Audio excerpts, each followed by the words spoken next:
அனைத்து இந்திய அண்ணா திராவிட முன்னேற்ற கழகம் அண்ணா தொழிற்சங்க பேரவையின் சார்பில் இன்று நடைபெறுகின்ற வேலை நிறுத்தத்தில் எங்களுடைய அண்ணா தொழிற்சங்கமும் எங்களுக்கு கூட இருக்கக்கூடிய கூட்டமைப்பு சங்கங்களும் கலந்து கொள்ளாது என்று நேற்று ஊடகத்தின் வாயிலாக நாங்கள் தெரிவித்தோம்.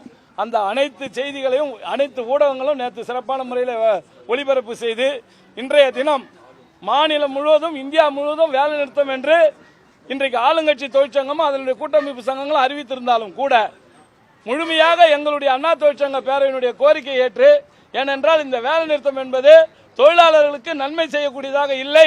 இது ஏதோ மத்திய அரசாங்கம் மட்டும் எதிர்த்து இவங்க செய்யறாங்கன்றத நேற்று நாங்கள் தெளிவாக சொல்லியிருந்தோம். அந்த வகையில் எங்கள் கோரிக்கையை ஏற்று இன்றைக்கு மாநிலம் முழுவதும் அனைத்து பேருந்துகளும் முழுமையாக இயக்கப்பட்டிருக்கிறது. எங்கள் ஆட்கள் அனைவரும் தொழிலாளர்கள் பணிக்கு செய்தார்கள். இது மட்டும் இல்லை, இன்றைக்கு வேலை நிறுத்தத்தை அறிவித்த தொழிற்சங்கத்துடைய தொழிலாளர்கள் கூட அந்த தொழிற்சங்கத்தினுடைய கோரிக்கையை ஏற்காமல் எங்கள் கோரிக்கையை ஏற்று இன்றைக்கு வேலை செய்திருக்காங்க, வண்டி ஓட்டியிருக்காங்க. அதுக்குண்டான பட்டியல் என் கையில் இருக்கு. அது மட்டும் இல்லாமல் ஆட்டோ தொழிலாளர்கள் தமிழகம் முழுவதும் இன்றைக்கு சிறப்பான முறையில் மக்களுக்காக பணியாற்றி வருகிறார்கள்.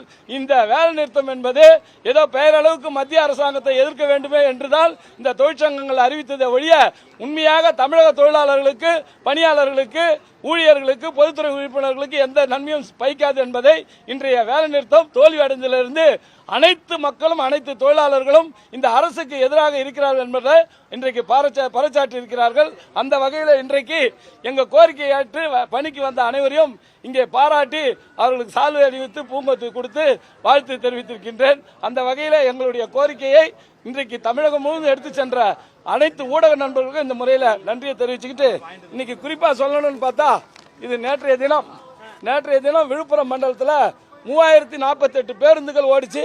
இன்னைக்கு வந்து 140 வண்டிக்கு 48 வண்டி ஓடிச்சு. இன்னைக்கு வந்து 3020 வண்டி ஓடி இருக்கு. வெறும் 20 வண்டி தான் கம்மியா போயிருக்கு. வெறும் 20 வண்டி, 100% ஆபரேஷன். அதே மாதிரி இன்னைக்கு சென்னையை எடுத்துக்கிட்டீங்கன்னா, சென்னையில் எம்டிசியில் பொறுத்த வரைக்கும் 3558 வண்டி ஓடணும். இன்னைக்கு 3548 வண்டி ஓடி, வெறும் 10 பேருந்து தான் ஓடல. 100% பேருந்துகள் ஓடி இருக்குது, ஆட்டோக்கள் ஓடி இருக்கிறது. எல்லா பகுதியிலும் எல்லாரும் பணிக்கு சென்றிருக்கிறார்கள். அந்த வகையில் தொழிலாளர்களுடைய விரோதமாக இந்த அரசு செயல்படுகிறது என்பது உறுதியாகிறது என்பதை இந்த நேரத்தில் தெரிவிச்சுக்கிறேன். நன்றி, வணக்கம்.